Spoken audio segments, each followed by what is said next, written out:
Ẹ káalẹ́, ẹ káalẹ́. Video yìí is going to be a quick one. It's going to be a quick one because ó rẹ̀ mí, ó rẹ̀ mí.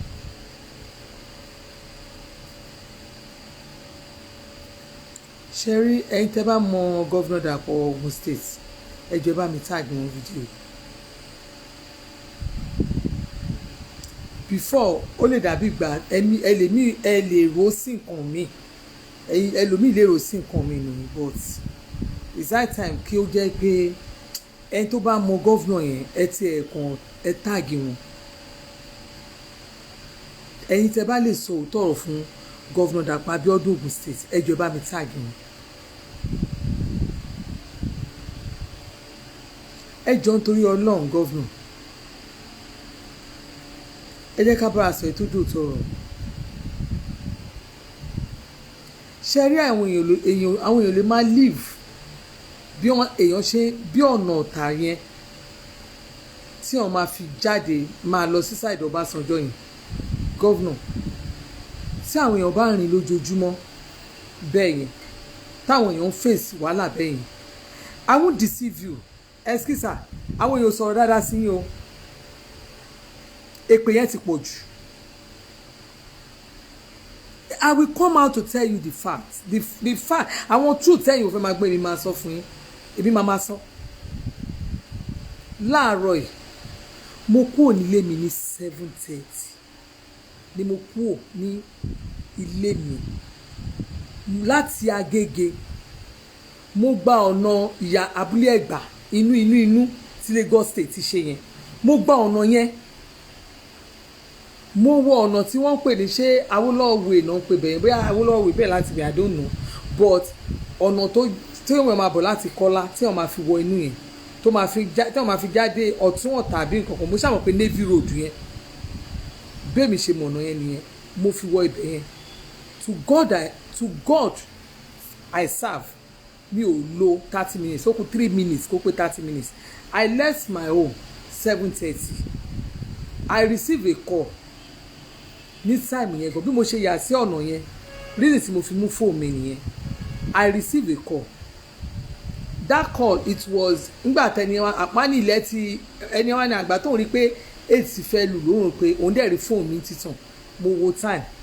nígbà yẹn wọ́n á pè mi ì dáyàn lóhùn jọ Sunday mi ò ṣe business in Sunday reason tí mo fi mọ time tí mo débẹ̀ nìyẹn I was there less than 30 minutes but mo fẹ́ sọ fún yín tí n bá parọ́ fún yín Ọlọ́run rí mi before kí n tó lè kúrò ní ibẹ̀ yẹn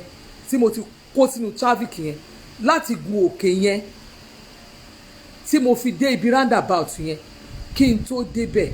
gọ́vnà tí n bá parọ́ fún yẹn ní ẹlẹ́dàá tí kí n tó dé àárín yẹn pé mo tẹ̀ máa dé ibi roundabout ibi ibẹ̀ yẹn lásán kí n tó débẹ̀ yẹn tẹ̀ ní kọjá mo dé Ajílété ní 12:30 kéèyàn kúrò ní ilé ẹ̀ ní aago 7:30 kó dé Ajílété mo dé Ajílété ní 12:30 lọ́sàn-án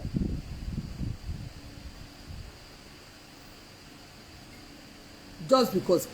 mo fẹ́ sùn but mo wò pé tí n bá ní kí n sùn tó bá di ọ̀la Monday how do I do it because ó ti rẹ̀ mí tí n bá parọ́ fún yín Ọlọ́run rí mi lénìí Bible rẹ̀ gbogbo ìyanu Bíbélì ni kó jẹ́ tèmi I was driving I was crying mo sun ẹkún gan ni mo regret pé mo jáde lénìí I was crying mo sunkún gan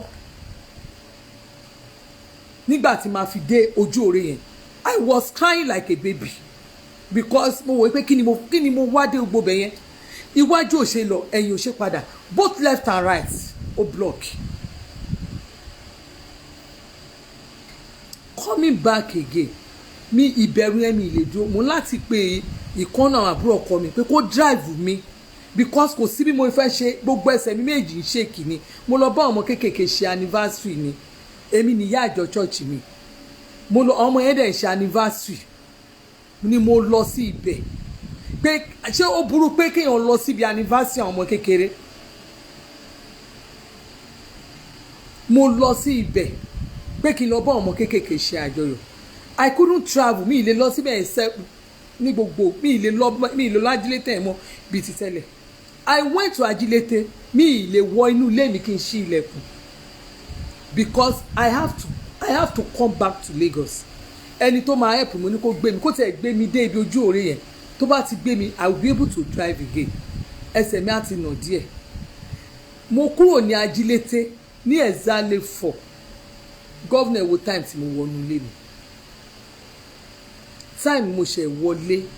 ẹni tó fẹ́ gbé mi gan nígbà tí a dé gbogbo ojú òre yẹn gọ́vnà ẹ rán àwọn èèyàn ẹ má rán àwọn èèyàn tó a máa parọ́ fún yín go there ní ìgbà tí òjò bá ń rọ̀ I was ashamed today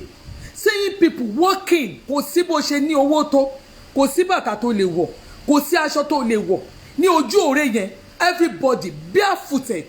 àwọn onílé ọlọ́nà everybody wọ́n bọ́ bàtà wọn kó dání báyìí ni obìnrin kan pẹ̀lú ọmọ lẹ́yìn obìnrin yẹn àti ọmọ ẹ̀ pẹ̀lú báìkì tó gbé wọn méjèèjì wọ́n ṣubú sínú ẹrọ̀fọ̀ bẹ́ẹ̀ nínú omi ńlá we are suffering in that area ṣé ní gbogbo ọ́fíìsì ọ̀nà ní next year ó ṣe máa di December nísìnyí this is October November December ṣé ẹrù ẹ̀mí àwọn èèyàn á ti bọ́ àwọn èèyàn ń sọ́fà gan ní ọ̀nà yẹn Governor Dàpọ̀ Abíọ́dún it's getting too much this is getting too much it's getting too much a lè cope mọ́ President Muhammadu Buhari we can't cope in that area again we can't cope baba Fashola a lè cope ní ọ̀nà ọbẹ̀ yẹn mọ́ the stress is getting too much ṣe fẹ́ pààyàn ni ẹ fẹ́ pa wálé ẹyọ kọ̀ọ̀kan ni èmi mo kàn tra what about àwọn tó ń gbé ògbérí àbẹ̀ yẹn tí wọ́n lè ṣe kọ́ máa lọ sílé wọn daily that area is a death trap kí la ṣe fún yín kí la ṣe bàbá Ọbásanjọ́ ẹ̀dẹ̀ wá bẹ̀ yẹn dẹ̀ ń wò wá ẹ̀yin wà lọ ń gbé Abẹ́òkúta gbogbo yẹn ẹ lọ gbé Abẹ́òkúta amósùn kọ́ ilé ẹ lọ kọ́ ilé ràbàtà ẹ lọ kọ́ sábẹ́òkúta ìyà ń jẹ àwọn èèyàn ní gbogbo ọ̀nà yẹn gbogbo yín pátápátá Ọlọ́run rí iṣẹ́ tẹ̀ ṣe o ṣé rí gbogbo nǹkan tó ń ṣẹlẹ̀ ní gbogbo ọ̀nà ọbẹ̀ yẹn ṣé rí gbogbo àwọn tó ń kó sómi lẹ́nìí I was sweeping mo ń sunkún bíi bèbí ni tí n bá parọ́ fún yín Ọlọ́run rí mi ìyá bíbélì ní kó jẹ́ tèmi I was crying seeing people suffering èmi náà mo ń sunkún báyìí because I was so tired kéèyàn drive kí n máa drive 4 hours pé mo ń lọ sí ìrìn àjò tí ò jìnnà mi ò ń drive long distance mo wá wà lórí gbogbo àwọn àánú traffic ní inú ọ̀tà yẹn gbogbo bẹ̀rẹ̀ ti wá di wàhálà inú ọ̀tà yẹn dẹ̀ ní deputy ibi báyìí wà Governor Dàpọ̀ Abíọ́dún tẹ́ ẹ bá rí èpè tí àwọn èèyàn fi ń ṣẹ́ lé ní ojú ẹ wo kẹ́ ẹ má tiẹ̀ sí níjọba ó pè gbogbo àwọn èpè yẹn ti pọ̀ jù I couldn't stand it even èmi gan tí mo ní mò ń sọ̀rọ̀ mi ò lè sọ̀rọ̀ I couldn't stand it arábìnrin pẹ́ẹ́lì don't say call Babatunde Fashola don't refer me to anybody I have to call I don't have anything with Fashola I have problem with Dàpọ̀ Abíọ́dún I have problem with àwọn tó jẹ́ honourable wa tó wà bẹ́ẹ̀ Senator Ọ̀dẹ́bíyì you are just ẹ̀kan wá waste you are nothing ní ibẹ̀ yẹn ẹ̀ ṣe nǹkan kan fún wa àwọn ẹ̀mí orí constituency project kọ̀ọ̀kan tẹ̀ ṣe ń bẹ̀ yẹn you are just there like a figurehead you are not doing anything for us you are ti ẹ represent wa rárá bàbá Ọ̀dẹ́bíyì yẹn you are just there nothing no project a dẹ̀ ní àwọn a ní gbogbo yín tẹ̀ represent wa ní gbogbo bẹ̀ yẹn ẹ kò wá bí figurehead ni ẹ lè jà fún wa nothing you did nothing to us gbogbo èrè àbẹ̀ ìyá ńlá lẹ fi ń jẹ wá káwọn èèyàn lọ sọ́nà ọjà kọ káwọn èèyàn lọ káàkiri wàhálà yẹn ti pọ̀ jù àmọ́ nǹkan tá a ṣe ní gbogbo ọ̀nà bíbá Speaker of the House ẹ̀dẹ̀ wà ní Ifọ̀ Ọ̀tà ọmọ Ifọ̀ nìyí at least bàbá yín sì jẹ ọba nífọ̀ bàbá yín jẹ ọba Olúọmọ ó jẹ ọba ń Fọ̀ bàbá yín jẹ ọba ń Fọ̀ Speaker of the House ẹ̀yin ní kọ́ ní kéèyàn báyọ̀ nídìí òṣèlú Speaker of the House Ogun State you met me nínú politics mo lè má jẹ́ politician bàbá tí yóò ṣòṣèlú gbà táwa tí ń ṣòṣèlú mi ò fẹ́ ṣe politics ni bọ̀ èyí tẹ́ ẹ̀ ṣe fún wa ìnira yìí ti pọ̀ jù ìnira ẹ ti pọ̀ jù kí lẹ̀ lọ ṣe fún wa ní house ẹ kàn jókòó síbẹ̀ ni ìnira ẹ ti pọ̀ jù ẹ̀yin tẹ́ wá bẹ̀ lẹ́ máa bá wa speak lẹ́ máa bá wa sọ̀rọ̀ fún àwọn tó wà ní federal tó máa dá wa lóhùn àwọn tó wà bẹ́ẹ̀ ni wọ́n máa ẹ̀yin lẹ́ máa solicit lẹ́ máa help wa níbẹ̀ yẹn if you don't talk out if you don't speak out they will not know what to do àwọn tó kù náà àwọn ìlú tó kù náà wọ́n ń ṣe Ogun State ní kọ́kọ́ ni mo campaign fún ìjọ wo lẹ́rìí kí n sọ̀rọ̀ Kwara ìjọ wo lẹ́rìí kí n bọ́ síta kí n sọ̀rọ̀ pa lọ́rin mo campaign fún gbogbo APC state ni mo campaign fún ìjọ wo lẹ́rìí kí n bọ́ síta kí n máa complain kí n máa sọ̀rọ̀ mo kàn sọ ní Ìpájà road yìí last week lásán ni mo sọ̀rọ̀ láàárín wọ́n ti ń sáré ṣe àwọn ọ̀nà yẹn lọ nígbà tí mo sọ̀rọ̀ tí mo ní Ìpájà road ní gbogbo ọjọ́ Saturday one side ni àwọn èèyàn rìn wọ́n ti ń try láti patch ọ̀nà nǹkan tó ń pè níjọba nìyẹn kò sẹ́ni tó béèrè owó lọ́wọ́ yìí kò sẹ́ni tó béèrè kankan lọ́wọ́ yìí ẹ bá wa ṣe ọ̀nà ẹ má yẹ ká gbogbo wa kú lẹ́yọ kọ̀ọ̀kan I came here I couldn't take anything mo kàn ní kọ́ máa lọ bá mi mú mineral kó lọ bá mi mú minerals kí tẹ̀ mú minerals bóyá kí n lè fún ẹ̀kọ́ jẹ because I have been so stressful wàhálà yẹn ti pọ̀ jù èèyàn gbọ́dọ̀ máa fèsì wàhálà yẹn lójoojúmọ́ àwọn èèyàn bínú gidi ojú àwọn èèyàn korò people are not laughing people are so sad everywhere wa block tí wọ́n bá wa ní àárọ̀ yìí bá ṣe náà winners ń gbowó bẹ̀yẹn tó jẹ́ pé ọ̀nà bẹ̀yẹn ni torí àwọn ń gbowó bẹ̀ ni business ní ṣọ́ọ̀ṣì ni àwọn èèyàn ṣáà dáwọ́ lójoojúmọ́ èmi ò wá rí àwọn kíní winners yẹn ní gbogbo roundabout yẹn tá a fi dé roundabout yẹn church kan báyìí CAC ni wọ́n kọ sí wọn lára gbogbo wọ́n wọ purple t-shirt tọ́ purple òun ni wọ́n wọ̀ àti ọkùnrin àti obìnrin àwọn nọ́mbà wa pàṣẹ ọ̀nà lẹ́nìí ohun tẹ̀mí rí ni mò ń sọ fún yín àwọn ni wọ́n ń pàṣẹ ọ̀nà church yẹn wọ́n wọ purple kíní kan òkè bóyá òkè ìbùkún or something CAC church mo wò wọ́n dáadáa báyìí wọ́n wà bẹ̀ purple wọ́n wà níbi junction kéèyàn tó débi roundabout yẹn gangan junction àkọ́kọ́ yẹn wọ́n wà bẹ̀ mo kà wọ́n àwọn mẹ́rin wà ní express àwọn obìnrin wọn wà lẹ́gbẹ̀ẹ́ báyìí obìnrin mẹ́ta even náà obìnrin mẹ́ta yẹn kan gbé ọmọ dání ìkan pọn ọmọ ká ẹ lè mọ̀ pé mo rí wọn dáadáa ní roundabout yẹn àwọn ti church yẹn jẹ́ méje òṣìṣẹ́ trace yín méjì nígbà tí máa dé iwájú lọ́hùn tá máa fi dé ibi roundabout yẹn gan tá máa fi dé àti fẹ́ lọ link roundabout junction yẹn gangan tó ń bọ̀ láti ibi ilé ọba àwọn tó wà ń bẹ̀ àwọn tó wọ purple yẹn náà wà ń bẹ̀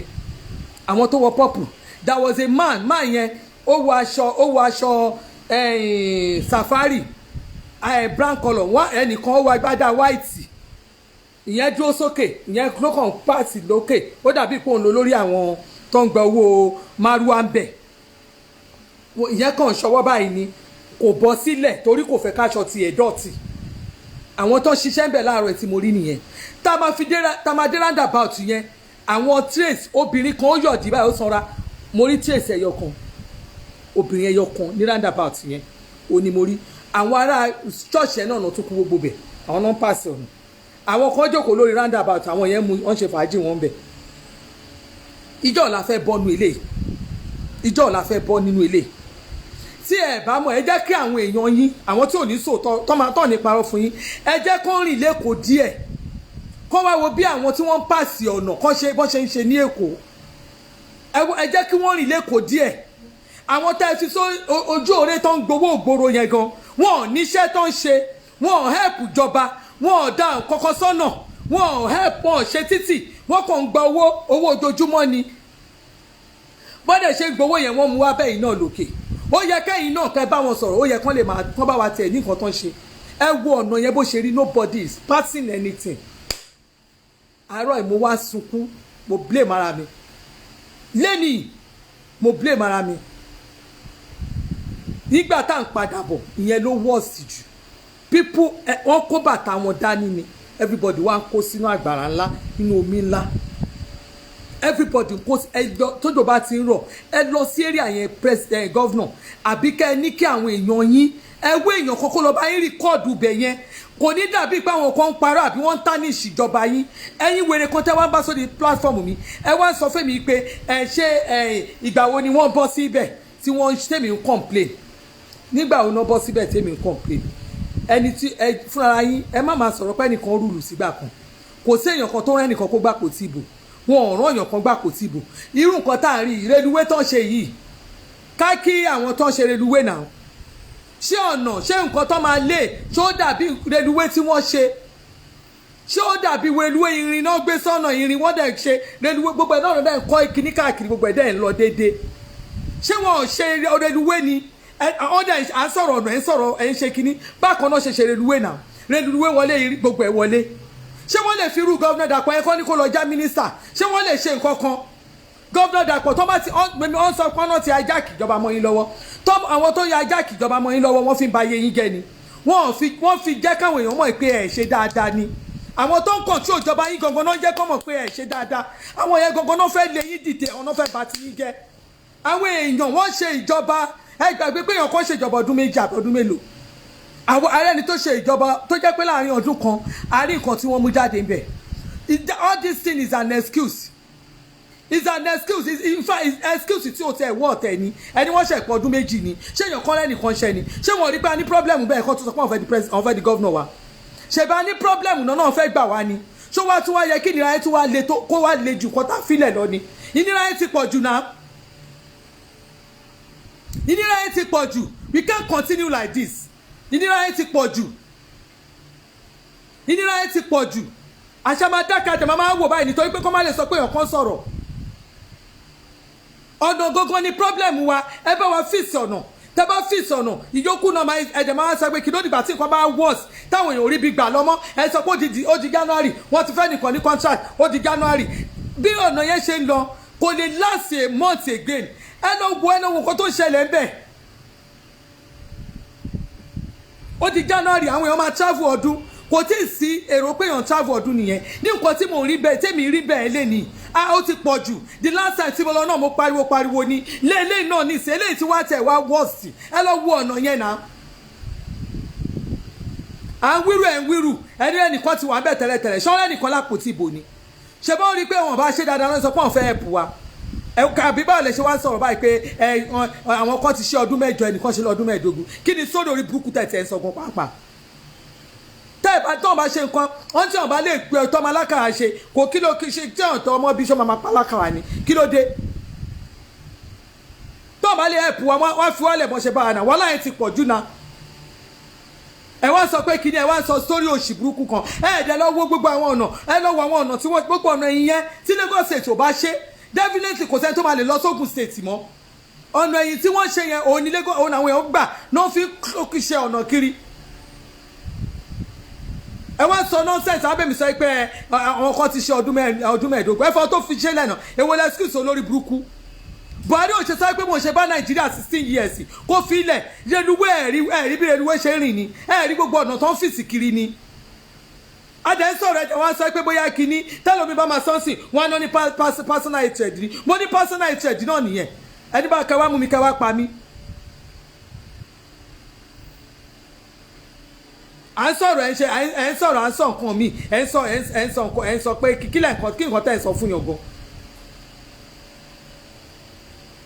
alọ́nà ò da wàhálà wà ẹ̀ ń sọ̀rọ̀ pé ẹ̀ bá ń sọ̀rọ̀ rádaràda. kí ló lè tó báyìí náà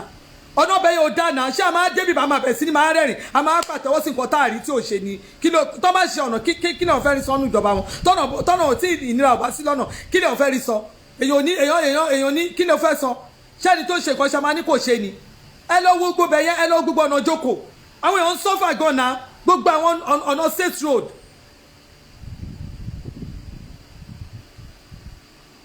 wàhálà yẹn ti pọ̀ jù ẹ lọ́wọ́ gbogbo bẹ́ẹ̀ yẹn wàhálà yẹn ti pọ̀ jù ẹ wá ní pé kìíní ṣé káwọn èèyàn ká máa kọ̀ntínú bẹ́ẹ̀ yẹn ni kí ọdún dẹ̀ ń bọ̀ ṣé ká kọ̀ntínú bẹ́ẹ̀ yẹn ni gbogbo àwọn èèyàn kàn sọ pé Èkó àwọn ò tiẹ̀ lé àwọn ò lè kí náà fẹ́ lọ ṣe lẹ́kọ̀ọ́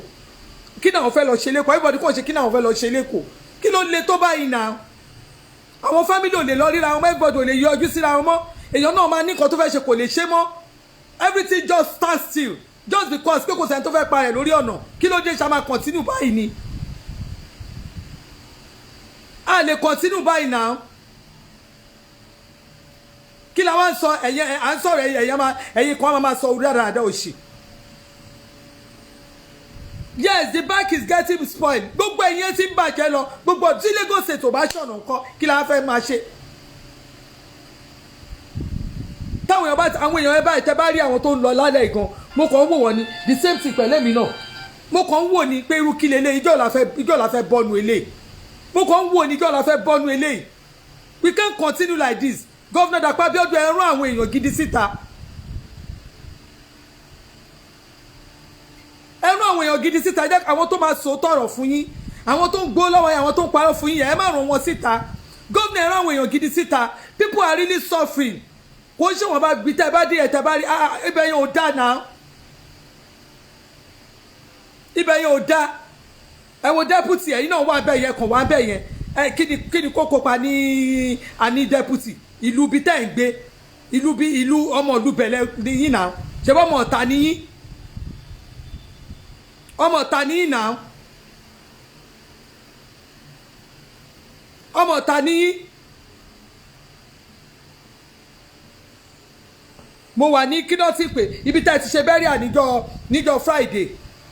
ẹ wà ibi bẹ́ríà tẹ́ ṣe sá Friday bóyá bàbá yín direct ni bóyá fire extended family ní Sàlàkọ mo ṣá wà ń bẹ̀ mo wà ń bẹ̀ adébẹ̀gàn ká má lè sọ pé a fẹ́ kí excellence wa àtẹ̀lé kí gan ṣé mo fẹ́ kí yín fún because mo ẹ ṣe dáadáa lè nà wọ́n kì í wọ́n ṣe kíní kan yẹn olórí ẹ̀gan bó ṣe ń kì gan wàrà mo kàn kó orí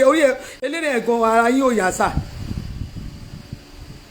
torí ẹni tí ò ṣọ̀nà ẹ̀ dánlé ẹjọ́ ẹ̀ dánlé ogbó ọ̀tá yẹn ò da kò ṣòpẹ́ ṣèjọba madam ó bẹ́tà kẹ́ máa lọ ṣe iṣẹ́ kí ni iṣẹ́ tẹ̀ lọ ṣe iṣẹ́ ẹnjìníà yín kẹkàn jókòó ìgbà tó sọ pé ẹ̀yìn ẹnjìníà tẹ̀ rò pé bóyá àbúbẹ́ bá máa débẹ̀ gbogbo nǹkan máa change fún wa ni ẹkàn jókòó ni madam you are just a figurehead you don't represent us over there ẹ ṣe nǹkan kan ẹ lọ wo ìfàkọ̀ lásán bẹ̀ yẹn tó jẹ́ ìfàkọ̀ ìtàyè ìfàkọ̀ tó jẹ́ pé kínní ẹ lọ wo nǹkan tó ń ṣẹlẹ̀ ní ìfàkọ̀ tó jẹ́ pé àbúrò wọn gan deputy tó ta ní deputy tábúrò ẹ̀gbọ́n ṣe ṣáma local government gbogbo àlà ń kan sára sí wọn nǹkan tí chairman local government ìfàkọ̀ yẹn ṣe lẹ́nu ẹnu bíi ọjọ́ mẹ́rin tó dé ọ́fíìsì tó ṣe deputy Ogun State ẹ̀ ṣe nǹkan kan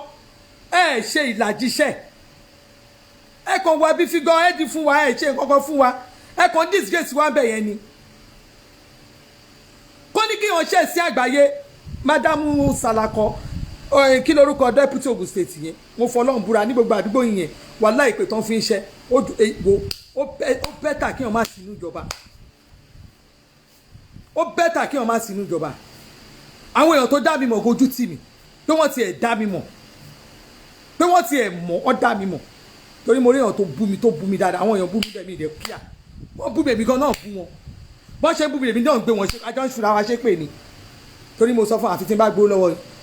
mo rí àwọn tó mọ̀ àwọn tó at least tí n bá lọ tó àǹfò mi àwọn tó mọ̀ mi tí n bá kà wọ́n mo fi Ọlọ́run búra wọn á lé 30 ẹlòmí àkànṣe adébọ̀ ẹlòmí ní sọ ṣe bẹ́ẹ̀ bọ́n ṣe ń bú mi iná níṣẹ́ àárín nǹkan tá a ṣe ṣàárọ̀ nù wọ́n ń ṣépè mi gan gbé wọn ṣépè àjọ ń ṣépè fúnra wa ni wọ́n bú mi èmi gan bú wọn èmi gan ẹkú tí mo pè mí ẹ bá àwọn èèyàn gan tó bá rà dùgbò mo in fact mo roll down mi ìlò AC mo roll down mo wá ń play mo wá ń pariwo mo wá ń play mo ìka 99 bọ́n mo ṣe àwọn tó dá mi mọ̀ bọ́n bú mi èmi gan bú wọn mo tún máa tún slow down bó tẹ́lu bí máa tún fi èpè ńlá burúkú máa tún fi ṣan wọn mo ń dúró tí wọ́n ní pé ẹ wá yẹ wá ṣe wèrè yín bí kí kájọ ṣe wèrè kájọ lagi mọ́ra lórí bí bóyá mo gbàjọba bóyá mo bá ń gbowó ìjọba àwọn tó mọ̀ mí dáadáa ní ọ̀nà yẹn pọ̀ dáadáa wọ́n bú mi gan bu àjọ búra wa ni yọkọ ò lè bú mi kí n má dá lóhùn torí mi bá ń gbowó ìjọba mi mọ nǹkan tẹ̀sí kò kàn mí ẹ máa rí gbogbo bẹ́ẹ̀ náà kí kọ́nà máa rí bẹ́ẹ̀ ẹ wo gbogbo ilé ẹ wo gbogbo òlu ẹ wo deputy ẹ wo òlu bí tẹ́ ẹ ti jáde ẹ wo bí tẹ́ ẹ ti wá ń fọlọ́n búra ó sàn ju kẹ́ ẹ lọ sí ṣọ́ọ̀bù kẹ́ ẹ máa ta minerals àbí kẹ́ ẹ máa ta kíní ju post ẹ̀wà yẹn lọ post yẹn ò fi tì yín torí ẹ̀ tí ẹ ṣe dáadáa rárá mo fọlọ́n búra tẹ bá ráwọn èèyàn tán wọ́n dóde nǹkan àwọn èèyàn ní àwọn òbá ẹsẹ̀ gbogbo tán ṣe wọ́n wá ṣe fàájì ni o wọ́n wá ṣe fàájì ni ẹ bá fi wá fún campaign mo ń gbọ́ táwọn èèyàn sọ báyìí àwọn kan ní ẹ fi wọ́n lẹ̀ ẹjọ́ dìgbà campaign là ń retí ẹjọ́ ń wá bí à ń retí wọn ní táwọn èèyàn dẹ̀ máa ṣe nìyẹn ìbọn ò lè ràn kankan wọ́n á fi pure water wọ́n á fi fọ́ gbogbo orí yín gbogbo nǹkan náà wọ́n á fi fọ́ ojú yín wọ́n yẹ tí ẹ̀ ní dúró àwọn ọmọ olùdíje wọ́n máa kọ́kọ́ máa wò yín bí ọ̀dẹ̀ nù ẹ lọ bèrè láwọn tán ti ṣí ẹ lọ bèrè lọ́wọ́ gọ́vnà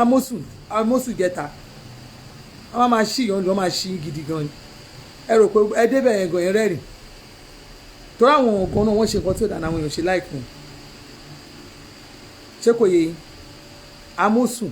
1 year 2 years ẹ̀ lọ́fíìsì ẹ̀ mọṣẹ́ tó ṣe ẹ̀yin kan wá sọ sórí olórí bí kan fún abẹ́ ìpánì kan ṣe kinní kan ó ṣe náà kò yẹ bẹ́ẹ̀ kò ṣe torí ó marginalize area yẹn ni area yẹn ni mo dẹ̀ ń sọ bóyá lábàlógbò ṣáàtì mi area yẹn ó marginalize south west ni mo ṣe jáde ẹ̀dẹ̀ wá bọ́sà ọlọ́run wá gbógo fún yín ẹ wá bọ́sà yín gò wá mọ̀ lò ẹ wá sọ̀rọ̀ ayé di ceremonial governor kọ́ ẹ máa lọ síbi òkú kọ́ ẹ máa lọ síbi wedding kiri ẹ rò pé ẹ náà fi ń ṣèjọba bóyá àwọn tẹ́ ẹ lọ síbi party wọn ẹ rò pé ẹ náà fi ń ṣèjọba ìyẹn kọ́ náà fi ń ṣèjọba this time around àwọn èèyàn sọ gidi gan ni pé ẹ lè gba tíkẹ́ẹ̀tì yẹn tí APC bá fún yín tíkẹ́ẹ̀tì yẹn wọ́n máa dàbò nù wọ́n máa dàbò nù ìyà yẹn ti pọ̀ jù àwọn èèyàn máa dàbò yẹn nù wọ́n máa dàbò yẹn nù tí PDP bá ní candidate dáadáa tó dúró ní Ogun State èmi bó ṣe wà máa dún máa campaign fún èmi ẹkún mọ̀ pé mi kún béèrè owó tẹ́lẹ̀ máa fowó pè mí máa tún náwó mi máa tún ṣe campaign ṣe bẹ́ẹ̀ nu iná ni ẹnu pé àwọn kan wà ṣe lẹ́nu fún yín tẹ́ fi débẹ̀ ẹnu iná ni ẹnu iná la máa lò ẹnu iná la máa wò àwọn fídíò yìí tó wà lọ́wọ́ mi mo ti ṣe àwọn fídíò yẹn jọ àwọn fídíò yẹn mo ń kó wọn jọ mo ń páìlì wọn ọ̀pù ni ẹ jẹ́ campaign ni mo fẹ́ bẹ́ẹ̀ tó máa dìbò fún ilé rí àyìn kẹ́ ẹ tó mọ̀ ẹ̀bẹ̀ kìíní a ní mi ìtò bí nǹkan kí n torí tí kí n kúrò Nàìjíríà máa lọ ṣe ibi wà kan láṣẹ Amosun eré lè máa pè tó wà lẹ kọ́nà wà bẹ́ẹ̀ yẹn tẹ́ bá ti ṣọ̀nà kí ló kàn mí àti ẹ ṣọ̀nà káwọn èèyàn kí nira yẹn kúrò ẹni fẹ́ lọ rí yẹ mú ilé lọ rí mọ́ mi fọ̀nà ṣé mi máa rìn dí máa bọ́lẹ̀ máa tún lọ máa rìn bì kan máa ṣe cross àbí mo fẹ́ máa drive mo drive ajílétẹ̀ mi fẹ́ bọ́ èèyàn ò lè lọ sífọ̀ yẹn kó lọ straight now báyìí máa wọ kọ́nà kiri nìyẹn tí wọn bá máa wá kúrò tó wá máa fi jáde sọ pé ó fẹ́ lọ gbẹ̀yìn síngà yẹn èmi ìyálà yẹ àbọ̀ ṣé mi ò ti ṣe bí ẹ̀ẹ̀mejì ni lẹ́nu ìgbà tí mo dé mi ìlè lọ mọ́ mi ìlè lọ wo mọ́ mi máa lọ wò mí ni wọ́n máa wò mí ìyá yẹn máa wá mọ́ mi mọ́ mi ni ìyá tí ń jayé nìyà àwọn ìyá tí ń jayé ni mọ́ mi ìyá tèmi máa fẹsẹ̀ rìn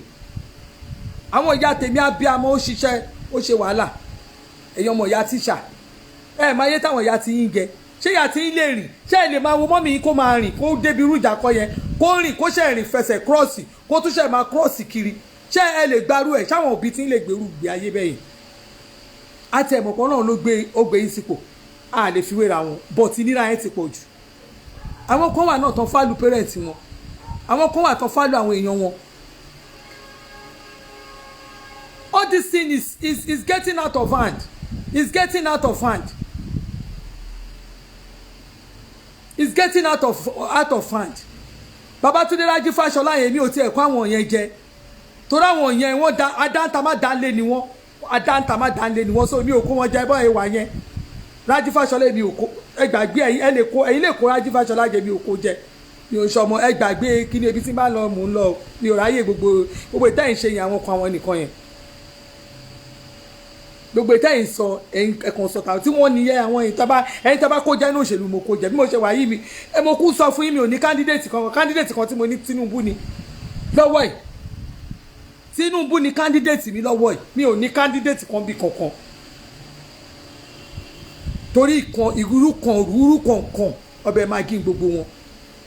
ó dàbí pé tó máa ti dénú ìjọba ìbá wọ́n máa ń gbé nǹkan mi ni tó bá ń sọ̀rọ̀ wọ́n máa ń ní pé kinní kan wọ́n náà kan fẹ́ ṣe kinní kan wọ́n fẹ́ ṣe ìgbà ṣáwọn ègùn náà ń gọ́fà wa látijọ́ ṣáwọn ègùn ní ṣe bọ́mọ Yorùbá náà ló ń gọ́fà wa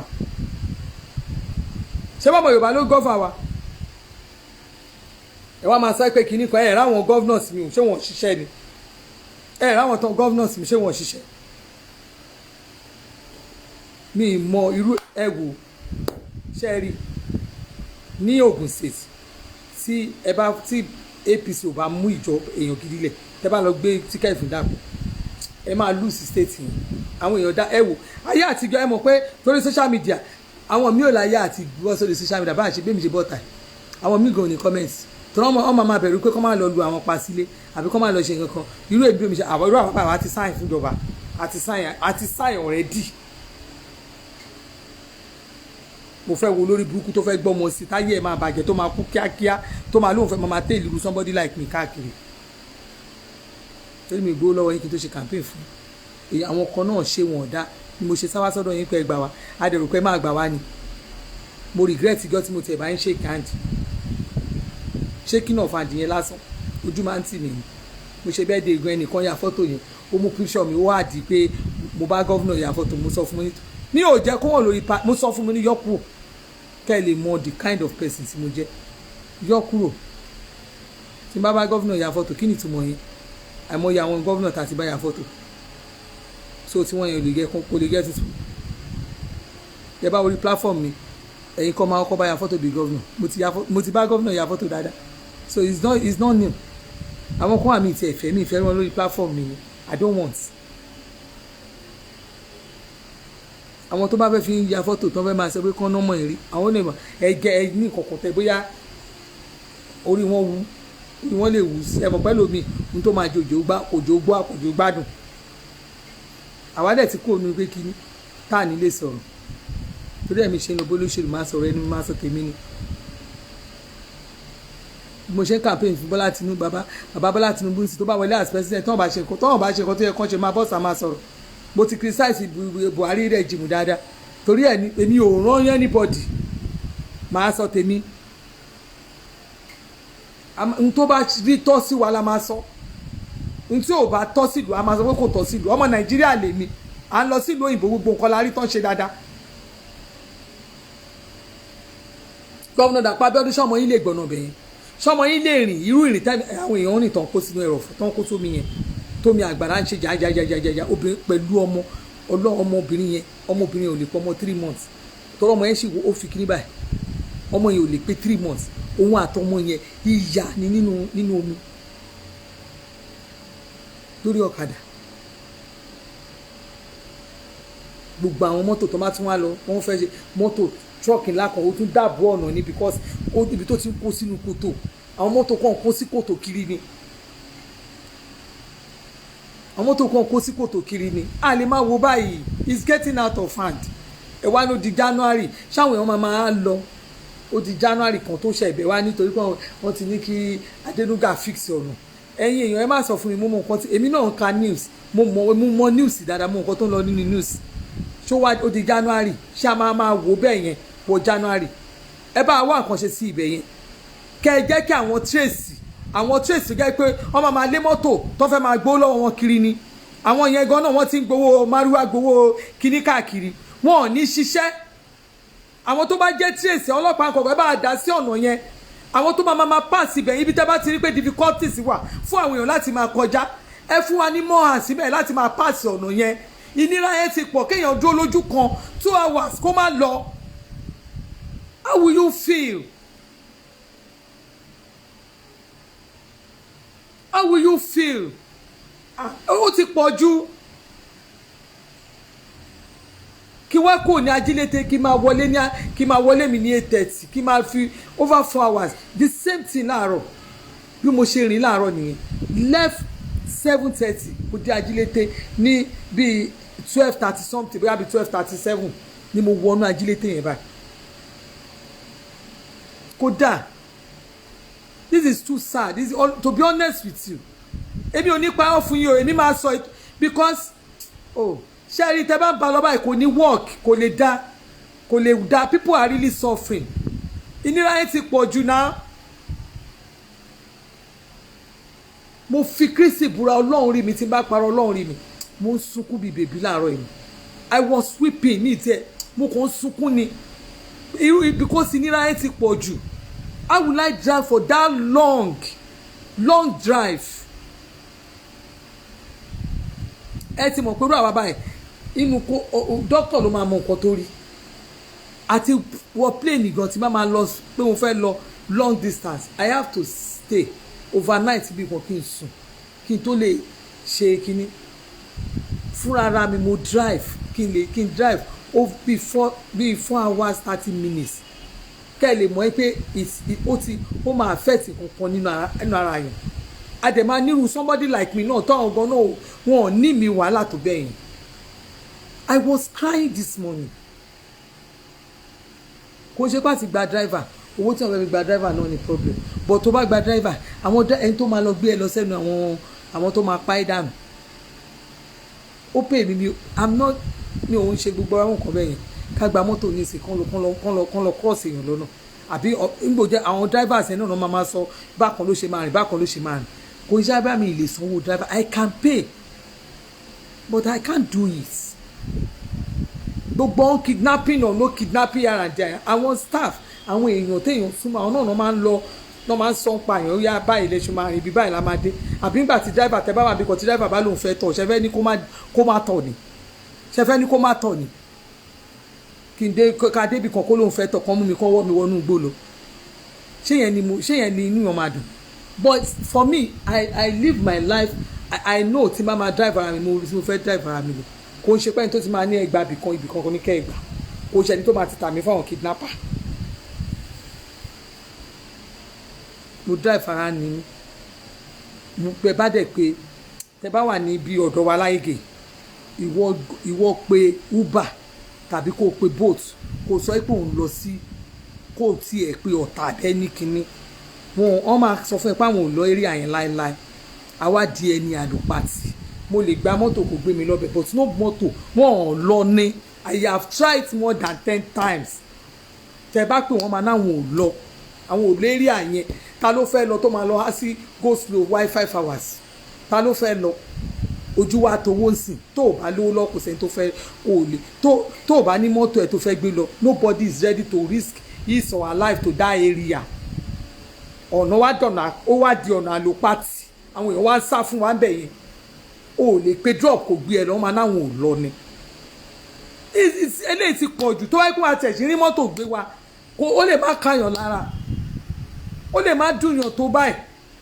ọ̀nà yẹn ò da gọ́vnà ọ̀nà yẹn ò da tẹ bá dẹ̀ wò wá báyìí tẹ bá rò pé ẹ jẹ́ kó máa pariwo ọlọ́run rí orí mi àti yín gbogbo àwọn tán ní mò ń pariwo àwọn tán bá ń ṣiṣẹ́ tán bí lè pẹ́ ẹ jẹ́ kó máa pariwo ọlọ́run tí mo ẹ ṣe fẹ́ gbẹ̀yìn ayé yìí ó ti wọn tó máa gbẹ̀yìn ayé kálukú yìí gbogbo ẹ tẹ̀ wá ń díjọba Ògùn state tó ẹ rò pé bóyá nìsín ẹ torí pé wà ń bẹ̀ ni tí tébù máa tó tàn kí n má sọ pé ẹ bó bá pátá ẹ lọ́dún mẹ́jọ ẹ lè lu ọdún mẹ́jọ ṣé ká bẹ́ẹ̀ tì ní ìta àjọ wọ̀nyí ẹ lè lu ọdún mẹ́jọ ẹ lè ní kán wá lù mí pa o ẹ lè ní kán wá lù mí pa o ohun tó lè ẹ pè é nìyẹn kí ọ̀nà rí bẹ́ẹ̀ kọ́nà rí bẹ́ẹ̀ ká dákẹ́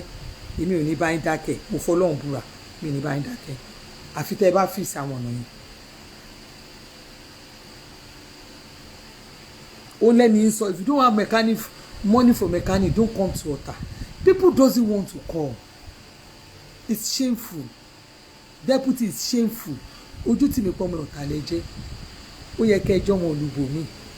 ẹ ṣe nǹkan kan sílé rárá tó bá ṣe nǹkan alternative road ó máa da alternative road ó máa da ó ti dandan ní tẹ bá ń rìn lọ tẹ bá ń ṣe ọ̀nà kan láàbọ̀ kán máa ṣe ọ̀nà wọ́n máa fún yín níbi tẹ́ pé kò ní ní aráàlú lára ara ni wà náà ara ni wà èmi ò lè bọ́sítà kí èmi ò lè jáde ṣẹ́rí èmi ò lè parọ́ fún anybody nǹkan tí n bá rí òní mò ń sọ èní téèyàn bá rí ilé tẹ bá rí ti máa ń tẹ̀lé èèyàn kan accident ẹni yẹn mo fi ń tẹ̀lé ni ìgbà tí Bọ́lá Ahmed Tinubu bàbá Bọ́lá Ahmed aṣíwájú campaign fún mo fi tó dọ́ Ọlọ́run búra fúnra ra mi ni mo lọ sí tax office pé mo fẹ́ máa san tax nígbà tí mo rí iṣẹ́ tí bàbá yẹn ṣe nígbà tí mo rí iṣẹ́ tó ṣe nínú gbogbo Agége tẹ bá lọ sínú tẹ bá gba ibi kí lorúkọ bíbá ó kọ́ àwọn schools nígbà yẹn àwọn modern schools Bọ́lá Ahmed Tinubu ló dálẹ̀ kí lorúkọ bàbá Jákàndé kọ tiẹ̀ ẹ má fi mi mọ jẹ o Gani mi kọ́ most schools tó kọ́ ní gbogbo Agége sídọ̀pẹ̀mọ́ Grammy was the first chancellor. Alhaja Ebun Taibat Kushoro. She built mostly all the schools. But Tinubu, òun ló wá kọ́ àwọn mega schools, àwọn big classrooms, àwọn tó gùn bí rí tí Borno ń kọ́ yẹn. Borno governor Bọ́lá Ahmed Tinubu ló kọ́. Èyí tí mo mọ̀ ní ayége kẹ́ lọ máa confam ó wà bẹ́ẹ̀. Ó kọ sí oníwáyà, inú oníwáyà yẹn, inú lẹ́yìn yẹn. Kí ló dé náà ẹ máa pè mí, kí la ló ń pè mí náà. Ìyá dẹ̀ máa pa kí ni ẹ máa pè mí ní ẹ máa disturb. Ní oníwáyà bẹ́ẹ̀ yẹn. Ní inú tẹ bá wọ ibi inú oníwáyà yẹn ní inú. Mi mọ orúkọ bí tó ń pè. Oníwáyà náà ń pè gbogbo yẹn. Tẹ bá rí school sí bàbá yẹn tí máa yẹn Tinubu kọ́ síbẹ̀. Ó wà ń bẹ̀. Ó wà nínú kéèyàn tó wọnú oníwáyà yẹn Ansaro àbí kí lórúkọ Muslims tó wà ń bẹ̀. Ó kọ́ síbẹ̀. Ó kọ́ sí ó kọ́nú ẹ̀ sínú government college. Tẹ bá lọ sí Òjòdú Bẹ́gà àwọn school tó wà lọ́wọ́ ọ̀tún yẹn bá lọ́wọ́ òsì school ńlá tó ibi tó tóbi ńbẹ̀ Bọ́lá Ahmed Tinubu ló kọ́. Nínú general hospital yẹn àwọn ibi tó kọ́ níbẹ̀ kò ṣe kà. Kí lorúkọ bíbá Òkè Odò Bọ́lá Ahmed Tinubu ló refurbish ibẹ̀ yẹn ló tún gbogbo bẹ̀ yẹn ṣe tá a fi ń lo general hospital. Orí Bọ́lá Ahmed Tinubu la bẹ̀rẹ̀ sí lo general hospital. I know why I decided to campaign for him. Mo mọ iṣẹ́ tí bàbá yẹn ṣe káàkiri Lagos state. Òun ló dẹ̀ mú tax ká máa san tax. Wàhálà yẹn ṣẹlẹ̀ gbogbo ẹ̀ táwọn èèyàn sá wọ́n san tax. But sígbà táwa rí iṣẹ́ tó ṣe mí àtọ́kọ́ mi gan travel àdé ni. A lọ sí tax office fúnra wa. Nígbà yẹn wọ́n wà ní PWD. Ọ́fíìsì wọn ó wà pẹ̀lú ibi àwọn Pilgrims board Dubai. Ẹ máa gun òkè yẹn. Ọ́fíìsì máa yẹn first office by the ẹ máa gorí òkè yẹn. Ọ́fíìsì yẹn wà by the first door báyìí ni àwọlé wọn ní ká lọ sanwó nínú ibi kékeré kan báyìí àwọ ọbẹ̀ aláfẹ́ máa san tax torí iṣẹ́ taari tí bàbá Bọ́lá Ahmed Tinubu tó ṣe ń gbà yẹn. Ó lè fi wé pé àwọn èèyàn tó dẹ̀ ń lò ó yẹ lélẹ̀ kán ṣe báyìí gbogbo nǹkan tó ń ṣe àríṣẹ́ tí wọ́n ń ṣe. Nígbà tí Bọ́lá Ahmed Tinubu tóun build àwọn èèyàn àwọn kò wo Nàìjíríà ni wọ́n máa ń kó àwọn kan ta nǹkan wọ́n ta asset wa ní rẹpẹtẹ rí àwọn even ìjọba àná rí gbogbo asset wa tán ti ta lọ. Lagos state ń change ni reason tí mo fi decide pé okay I want to work mo fẹ́ kí Bọ́lá Ahmed Tinubu kó di president is the only candidate tèmi mo gbèrú bí gálà ni mo dẹ̀ ń ṣe campaign fún mo dẹ̀ ṣe tó lè lè mi lẹ́yìn kò sí èèyàn kan mi ìrẹ́ tó lè lè mi lẹ́yìn ó ní mo ń campaign fún àfi tó bá tí ó bá lóhun ò ṣe o ó dẹ̀ believe pé kò ṣe ní ṣe ní ìsinsì ni kò ṣe ní ṣe àwa kan ti kóra wa jọ nísìn tí bàbá yẹn bá bá wa dán mọ̀nàmọ̀nà lù ẹnu ọ̀nà ilé ẹ̀ la máa wà àti mí ní ẹ̀ lẹ̀ tó bá dán mọ̀nàmọ̀nà wò kóhun ò ṣe àwa máa dó sẹ́nu ọ̀nà ilé ẹ̀ ni a ti kóra wa jọ bẹ́ẹ̀ kan ṣe ń ṣe tí iná làá náà ṣe ń ṣe millennium school á dáa fún ẹ Abọ́sẹ̀dé Táíwò orúkọ ẹ̀ mo fẹ́ get millennium school olódàálẹ̀ ìgbà yìí á dáa fún orúkọ ẹ̀ mo fẹ́ rántí millennium school orúkọ táwọn pe àwọn schools yẹn ìgbà yẹn tẹ́ ẹ bá wà àwọn millennium school ẹ lọ wá lẹ́kọ̀ọ́ ẹ lọ gọ́gùn ẹ̀ ó wà káàkiri kò sí local government tí ò kọ́ wọn sí kò dẹ̀ kọ́ ẹyọ kọ̀ọ̀kan kò kọ́ méjì kò kọ́ mẹ́ta bọ́n ṣe kọjá Ìkòròdú ńkọ́ bọ́n ṣe kọjá àti kiri torí mi bí Agége Ìkòròdú ni mò ń gbé so kò sẹ́ni tó lè sọ sórí kankan fẹ́mi mo rí gbogbo nǹkan tó ń ṣẹlẹ̀ ń bẹ̀ so nǹkan tí mo mọ̀ ni mò ń sọ so torí ẹ̀ mo ṣe ń campaign fún torí ẹlòmíì inú iṣẹ́ ìbọ̀sẹ̀ pé ṣe bó tún ti ń campaign ẹ ti sọ fún mi dáadáa ṣe bó ṣe ń gbé àwọn èèyàn oríṣiríṣi wá nìyẹn ó tún ti gbé Bọ́lá Ahmed Tinubu ṣé àwọn kan ti bú mi dáadáa èmi ò dẹ̀ ran yín iṣẹ́ ẹni tẹ́mi support nìyẹn òun mo dẹ̀ ń campaign ó ní mo ṣe ń campaign fún òun náà mo dẹ̀ ń campaign fún òun náà mo dẹ̀ máa campaign fún mi rò pé mo lè gbé ẹrù èèyàn kan rú bíi ti gálà mi òṣèlú ti Bọ́lá mi ì tí ìrò onítàn mi ò róṣèlú náà torí àwọn eléyìí wọn àti ẹ̀wọ̀n ẹ wo nǹkan tó ń ṣẹlẹ̀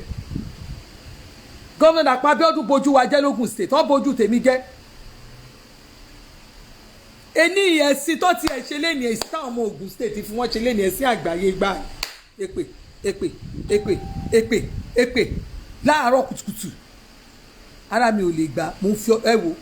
bí àwọn èèyàn ṣe ń ṣépè báyìí bẹ́ẹ̀ ni mo ṣe blood of Jesus torí mi ò lè àwọn lè máa ṣe ìpè bẹ́ẹ̀ yẹn because bẹ́ẹ̀ mi ṣe wà bàbá ń jà bí ká púpọ̀ wọn ò lè máa ṣe ìwé ìpè bẹ́ẹ̀ yẹn fún ẹni tí mo mọ̀ no ara mi ò gbà mo fi Kristi búra bọ́n ṣe ń ṣe ìpè báyìí ni mo ṣe blood of Jesus blood of Jesus blood of Jesus èpè yẹn pọ̀ ìgbà àwọn èèyàn máa kanra ìnira yẹn ti pọ̀ jù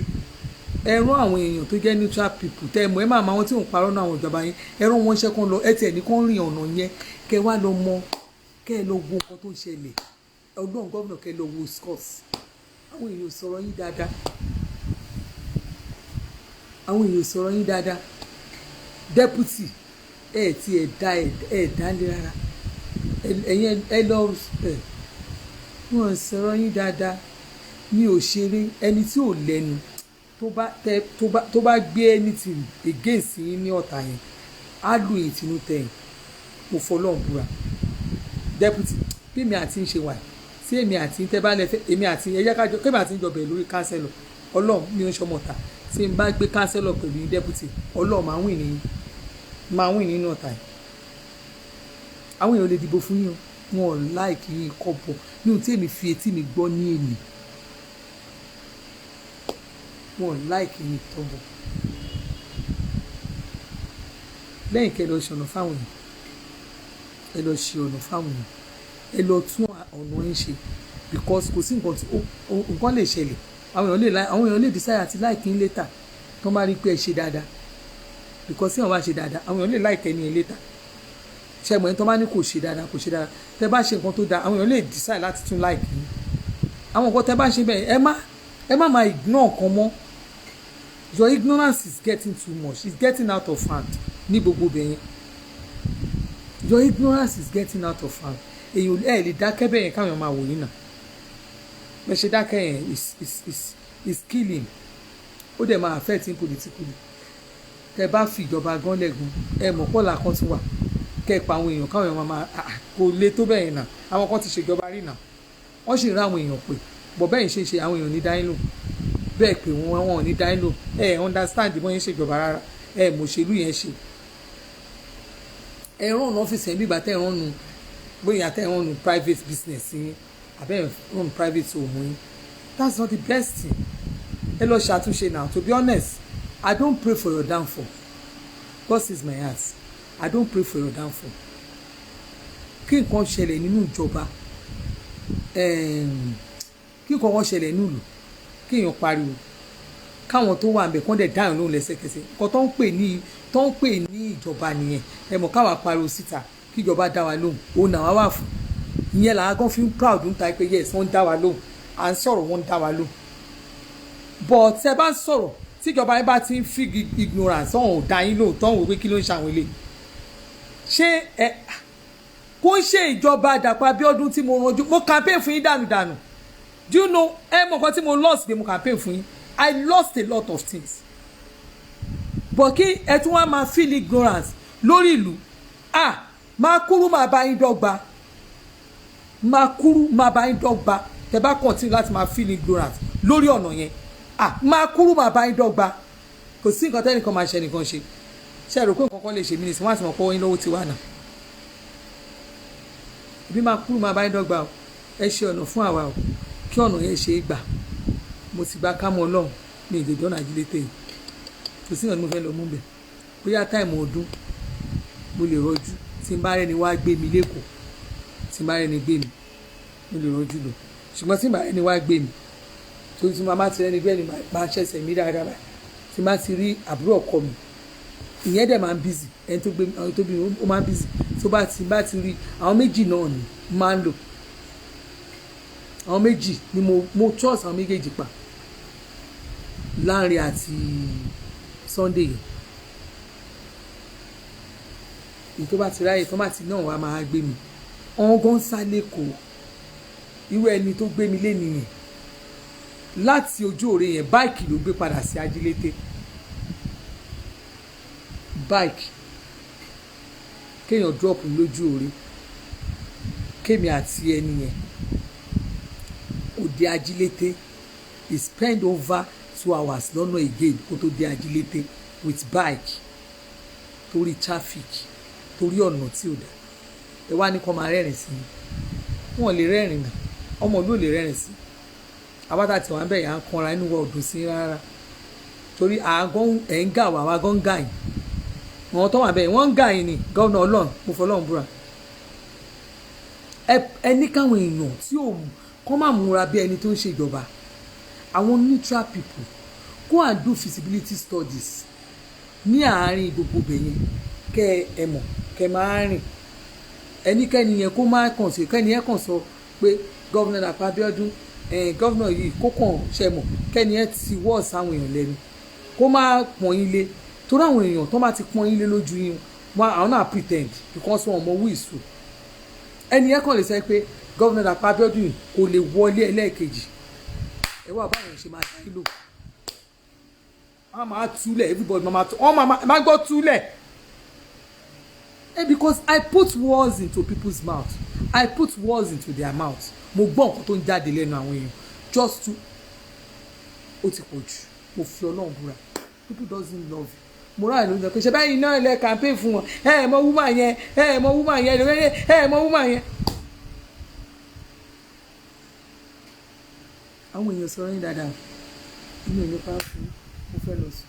ẹgbẹ́ ìlọ ọ̀la Monday Ọlọ́run tẹ̀ ti sọ mi dẹ́kun láyà tàlàáfíà mo ti délé mo ti wọlé ọkọ mi àti wọlé ẹ máa gbé helicopter yín kiri Ọlọ́run máa gbà wá lọ́wọ́ yín mọ̀ pé tí wọ́n bá tún ṣèjọba èèyàn tún máa gbé ayé tẹ́ bá ṣèjọba ẹ máa gbáyé kò ṣáà pé bí ẹni tó bá ti parí ìjọba ń lọ kú á ṣàwà láyé ẹ fẹ́ káwọn èèyàn máa rí kó máa kí dáadáa gọ́vnà àná kàn ṣe dáadáa sí kódà èyí tẹ̀ ń ṣe ó ti wà worst to be honest ó worst ó over worst ẹ wọ ẹ̀yin tèmi ó jàre Ọbalẹ̀ Elizabeth lórúkọ mi ń jẹ́ Ọbalẹ̀ Elizabeth òun lórúkọ mi ń jẹ́ ẹ̀yà bọ̀dá àdìsá tí òyìnbó fi gbé fún ìjọba orúkọ mi ló ń jẹ́ bẹ́ẹ̀ ajáde máàtì òun lé lórúkọ mi ń jẹ́ mo fẹ́ sọ kínní kan fún ẹ̀yin tẹ́ bá wà ní Lagos state or any state tẹ́ bá wà Nigeria tẹ́ bá fẹ́ join Nigeria Diaspora for Aṣíwájú NDA là ń pera wa Nigeria Diaspora for Aṣíwájú ó ti ṣe é ṣe ó ní slogans wa tá bá ṣe NDA àwa pera ní ẹ̀wá dáa lóhùn pé ó ti ṣe é ṣe èmi ni coordinator Lagos state àwa ti ìlú òyìnbó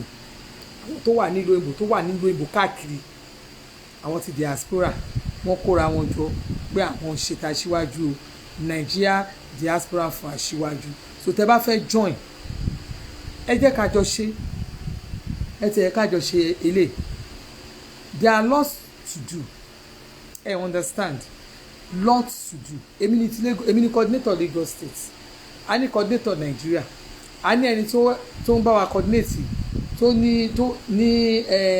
jẹ́ director wa generally UK ló wà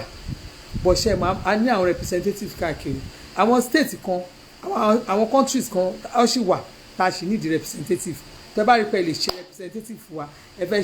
fẹ́ join wa ẹ jọ̀ọ́ ẹ bá mi ẹ jẹ́ kí n mọ̀ ẹ̀yin bọ̀ọ̀sì mi nọ́mbà mi 07060403600 a wá láti fatu Nàìjíríà ṣe ni bẹ́ẹ̀ ni tẹ́bá NDA ó ti ṣe ni that's our slogan ṣó ti yé yín so ẹ̀yin èèyàn tẹ́bá ti fẹ́ join wa tìfẹ́tìfẹ́ la fi ń pè yín àwọn òbéèyàn kọ̀ọ̀kan ṣọ̀tá àwọn òbáyàn jà bẹ́ẹ̀ kan ṣe ń ṣe pé afẹ́kiri Yorùbá afẹ́kiri àwa gan náà Yorùbá là ń jà fún ó kàn yàtọ̀ síra wọn ni ṣé wàá rí nígbà ẹ jẹ́ ká fìdí ọ̀tẹ̀ sílẹ̀ kò sí bò Nàìjíríà yẹn ẹ tú dànù sẹ́ ohun tẹ́ ẹ máa fi mọ̀ pé ẹ máa tú dànù ṣé tí ní bóyá ṣẹlẹ̀ takotako wọ́n ń gbé àwọn gbogbo kí n tó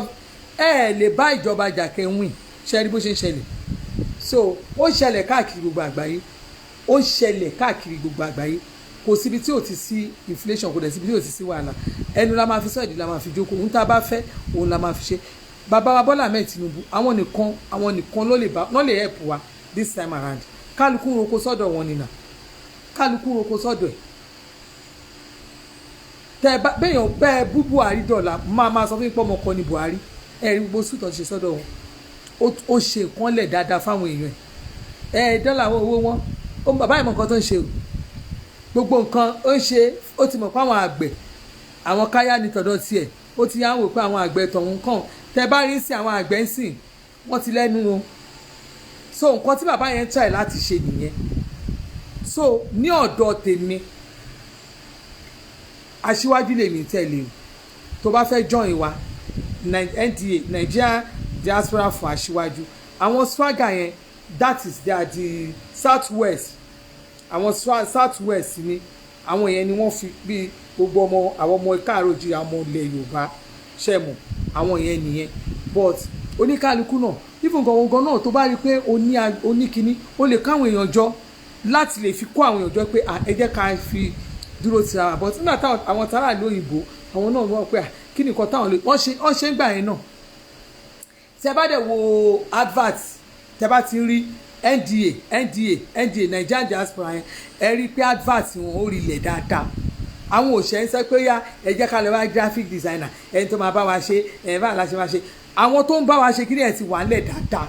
ohun tó bá ní fún wa ní kí ni wọ́n máa dúró máa ṣe fún ẹ ìyẹn ní NDA tiwa èmi ni mo head Lagos State ibi kan data Lagos State tó bá wà lógún pé mi máa sọ fún ẹ tó bá wà ní anywhere tó bá wà àti ní tẹ bá wo orí péjì mi ní Katsina àwọn èèyàn jáde ní Katsina wọ́n jáde ní Kano àwọn èèyàn ti jáde lẹ́kọ̀ọ́ àwọn èèyàn tún sì máa jáde àwọn èèyàn ní in fact àwọn èèyàn ti ń jáde gan tí wọ́n ti ń ṣe campaign yẹn gan nílẹ̀ Haúsá àwọn èèyàn ti jáde gan àwọn èèyàn sọ pé yìísì ẹ máa ráwọn èèyàn wá ní yìísì wọ́n wà bẹ́ẹ̀ ẹ máa rí wọn tó máa jáde gbàǹgbà nǹkan kò níṣẹ́ ní bọ́dì ẹnu jẹnu lọ kó ń ṣe bí tó bá ti sọ̀rọ̀ aṣíwájú kò sí èèyàn kan bàbá yẹn ti rìn ó ní àwọn ọmọlẹ́yìn tó bá ní kéèyàn ní ọmọlẹ́yìn wọ́n tẹ̀yàn tó bá lẹ́ni lẹ́yìn àpọ̀ bọ̀ ń tẹ́lómi lè ṣe tí ò lè ṣe ẹ wò ó aṣíwájú máa ṣe ó máa dúró síbẹ̀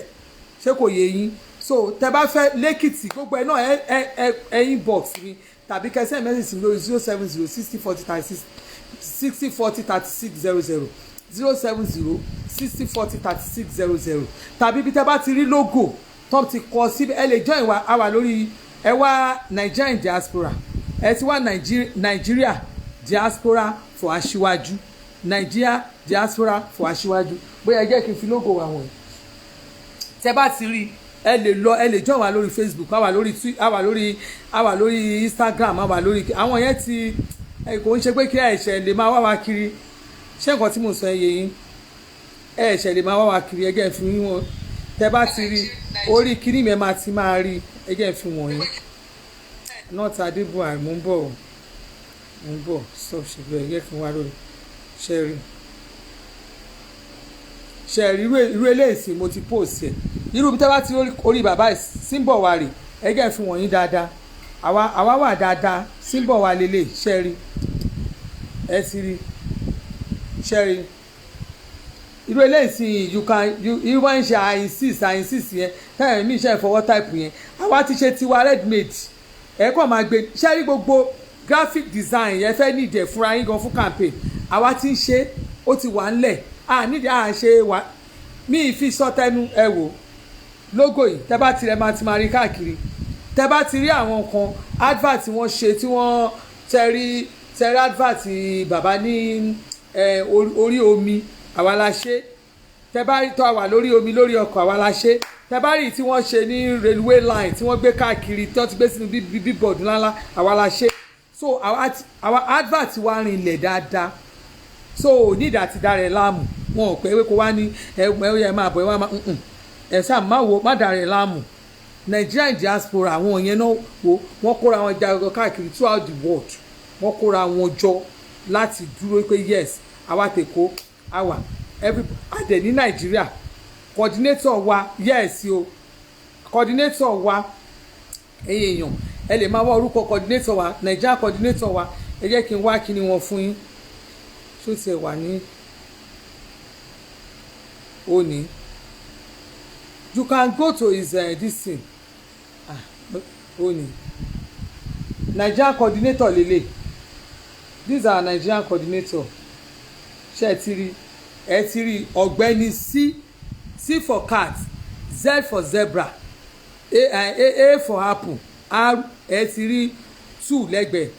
ọ̀gbẹ́ni Caesar 2 ẹ ti rí this is our national coordinator ní Nàìjíríà tẹ bá fẹ́ DG wa general DG wa ṣó ti yẹ yín ẹ wá general DG wa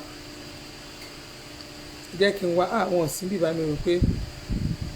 mi rò pọ́n ga mi wà ń bí o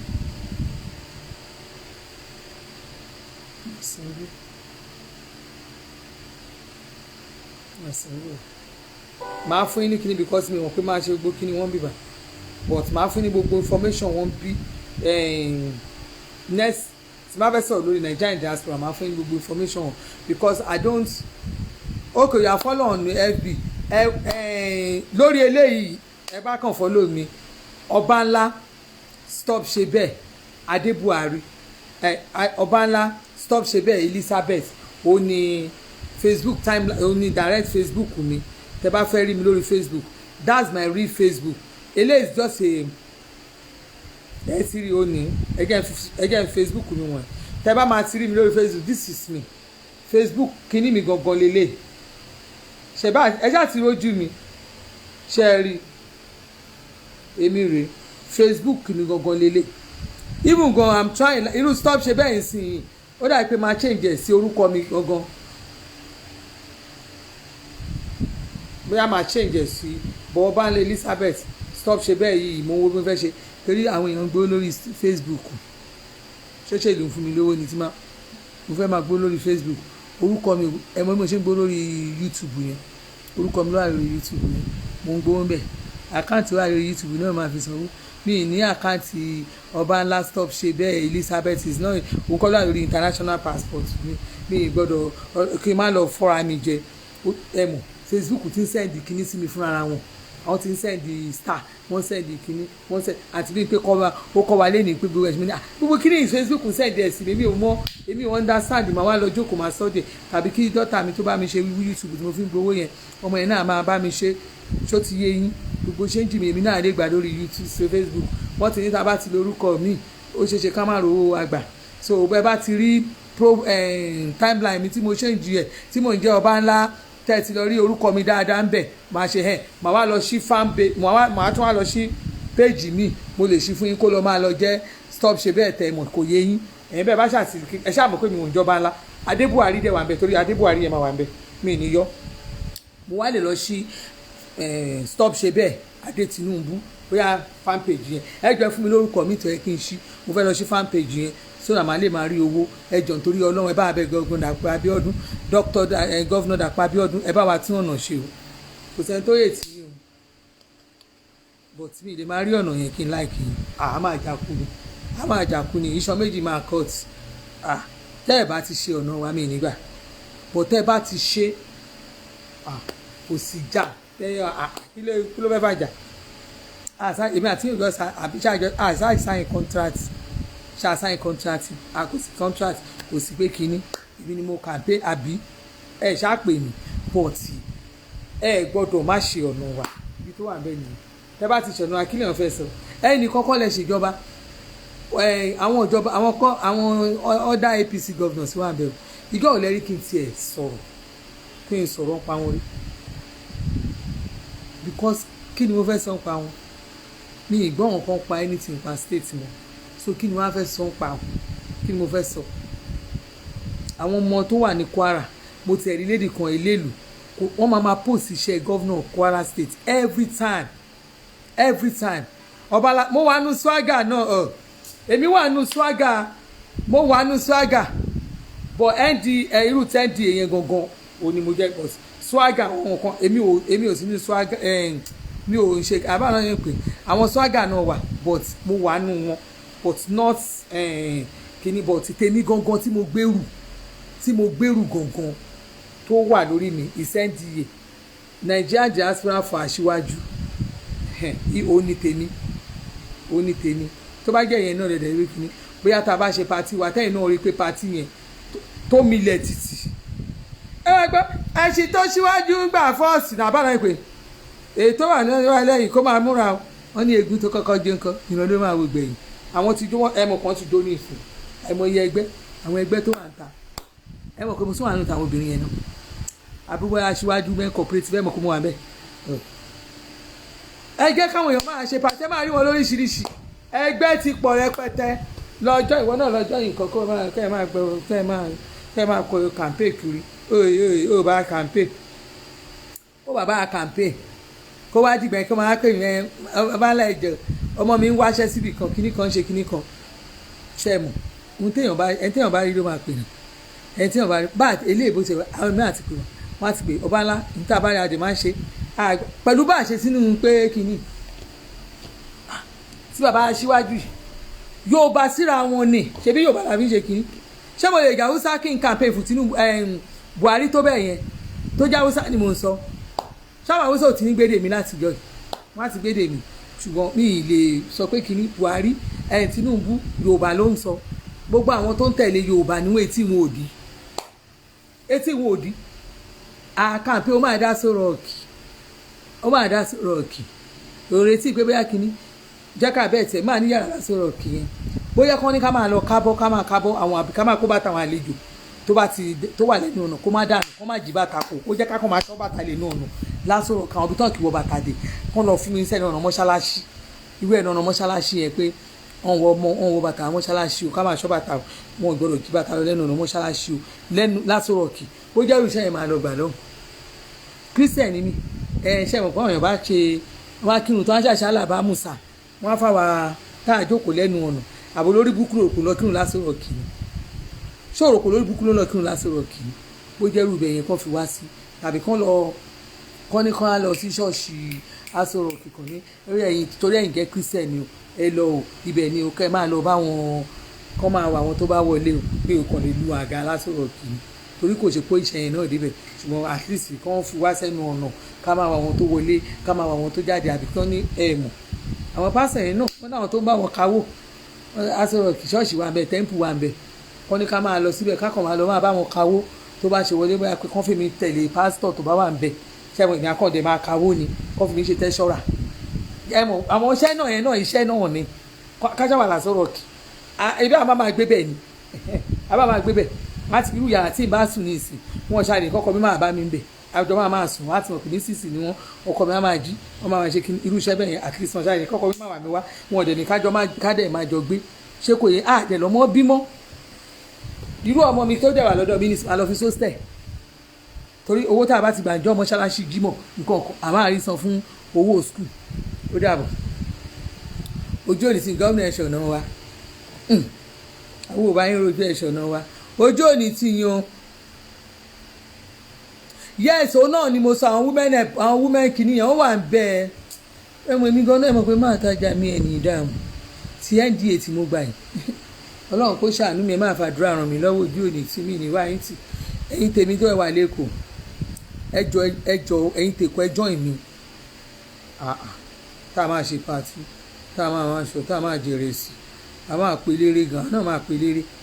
tá a máa pè léré tá a máa jó tá a máa jó àjò tá a jù rékè a máa fẹ́ jó ṣége pa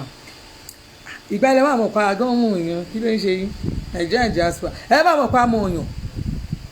ẹ̀rọ àwọn èèyàn tó máa dúró tó máa dúró dáadáa àwọn tó àbá ti bá ṣe náà máa bá wa ṣe àwọn èèyàn máa dúró tì wá dáadáa àwọn èèyàn dẹ̀ máa ra aṣọ a máa taṣọ yẹn dànù dàkú dànù àwọn èèyàn máa rà Nigerian diaspora swagger pati wa máa dùn jù sí yín lọ ẹnu ìná ni yes pati wa máa dùn jù sí yín lọ Nigerian diaspora dọ́là ẹ máa gbọ́ dọ́là pound yen euro àwọn owó tó ń ná owó gidi owó abroad owó tá a máa gbé báyìí jẹ́ kó owó abroad tó máa gbé wọ́n máa jì a máa ṣe ìgbésẹ̀jì la máa fi fọ́ gbogbo yín lójú ẹ jẹ́ kí swagger àwọn ti kiri báyìí náà ni àwọn gómìnà gbogbo gómìnà máa support àwa náà kò sí sèé stand sí Nigerian diaspora lápẹ́ ẹ yàtọ̀ dọ́là làwọn nǹkan ẹ gbàgbé oṣù tó ti ṣe é ṣe bàbá ṣe ṣáàtì next week máa ṣe ṣáàtì ẹ̀fẹ̀ bàbá fún yín ní gbogbo lódà màá jẹ́ kẹ́ máa wọ̀nyẹn gbé wa kẹ́ wọn bàbá ẹgbẹ́ wa àwa náà náwọn èèyàn gidi tẹ́lẹ̀ lánàá kí ló ń ṣe yín àá ti dúró déédéé ẹ̀jẹ̀ lọ́jọ́ kẹ́ wá bí lọ́jọ́ kò sí ẹgbẹ́ wa dúró déédéé ẹgbẹ́ wa ṣàn Nigerian diaspora ni kò sí ní táwa ṣe ti kẹ́ aráàlú òyìnbó àwọn aráàlú òyìnbó ló kóra àwọn jọ aráàlú òyìnbó ló kóra àwọn ọjọ́ wọn náà tó o bá wà Nàìjíríà ẹ̀yà aráàlú òyìnbó tẹ́ ẹ máa wálé wá ṣe ìbò yẹn tó bá sí Nigerian diaspora kí wọ́n á ní madam ẹ jẹ́ ṣẹ́ẹ̀mẹ́nìkan ẹ má pè mí pé ẹ̀mẹ́nìkan o mi ì mọ èèyàn kankan torí ìgbà tó bá yẹ kẹ́ ẹ gba èmi náà lélẹ́yìí wọ́n àṣẹ màdámù ẹjọ́ ẹ bá mi wá ẹ̀yàn mo fẹ́ ra nǹkan kan bì kan o sì inú ẹgbẹ́ wa o wá ní ká bẹ́ẹ̀ ṣe tó bá ti sínú ẹgbẹ́ wa tó bá rà àkílà fẹ́ bẹ́ẹ̀ ṣe fún a lè bẹ́ẹ̀ ṣe join Nigerian diaspora nísìn sódà kó o bá pè wá ẹjọ́ mo nídìí kankan ní Ọ̀ṣun àdẹ́ lóhùn o nídìí kankan ní kinní kan àdẹ́ lóhùn o nídìí kankan ní igbá àdẹ́ lóhùn olórin tó mo yẹ olúwa olórin tó èmi ẹ̀ lè gbọ́n ta olórin tó sẹ́nsẹ́ la máa pè tó sẹ́nsẹ́ tó yàtọ̀ tó máa rinlẹ̀ gidi tó àwa gan náà a máa ṣó gidi ẹ máa gbọ́ ẹ mọ̀ kàn wọ́n ṣó swagger a máa ṣó reggae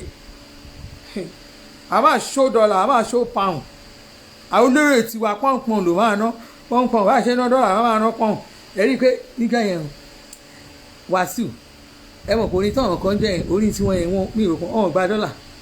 eléyìí sá máa gba pound ó máa gba pound ó máa gba euro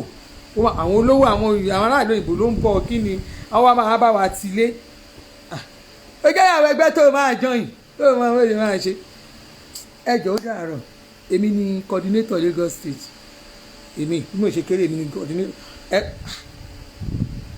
ẹ mọ̀ páwa gan kó àá náà kó nǹkan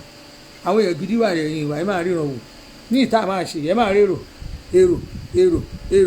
náà gbọ́ bàbá ṣe magi bébà tá a máa fi ṣe bébà ọbẹ̀ yẹn máa dùn a máa lo magi àdó bébà ọbẹ̀ yẹn máa dùn ó máa ta sánsán ẹ̀yin tèmi ó dàrọ̀ ẹ̀yin swagger ẹ̀yin náà ṣe ẹ̀ try ẹ̀ ṣe mọ̀ kò tí wá yẹn swagger tí wá yẹn máa dùn fẹ́ẹ̀ náà máa dùn tẹ́ẹ̀dì ẹ̀ máa dùn mo jẹ́rìí àwọn ọ̀gá mi ẹ bá mọ̀ díjì mi ẹ̀gbọ́n Lee àwọn ọkùnrin lọ̀gá mi àwọn ọkùnrin ni àwọn lọ̀gá mi àwọn ọkùnrin àwọn lọ̀gá mi tẹ́ẹ̀ bá wọn woman leader òyìnbó woman leader wọn yẹn woman leader wọn yẹn náà gbóyìnbó doctor ni òyìnbó ní ìlú òyìnbó àwọn aráàlú òyìnbó wálé tàjọ ń ṣe mí tí àwọn èrò wọ́n ti jókòó àwọn èèyàn ti jókòó ẹgbẹ́ ti láti rìn jìnnà Aṣíwájú Bọ́lá Ahmed Tinubu ní ìtawà ẹ̀ wọ́n mú yín sọ pé àwọn èèyàn gidi ti dìde ẹ bá lọ láàsì ó kàn lọ láàsì ni ẹ bá ṣèwádìí lẹ́yìn ìgbà yẹn a máa pé kí ló ń ṣe níbo lẹ́wà láti jọ ẹ̀ torí gbà tẹ́ bá rí bí gbogbo kìnìún yẹn ṣe ń lọ ẹ̀ nílé iṣẹ́ kankan wọ́n á ti rìn jìnnà ojú òní tí yóò dàrọ̀.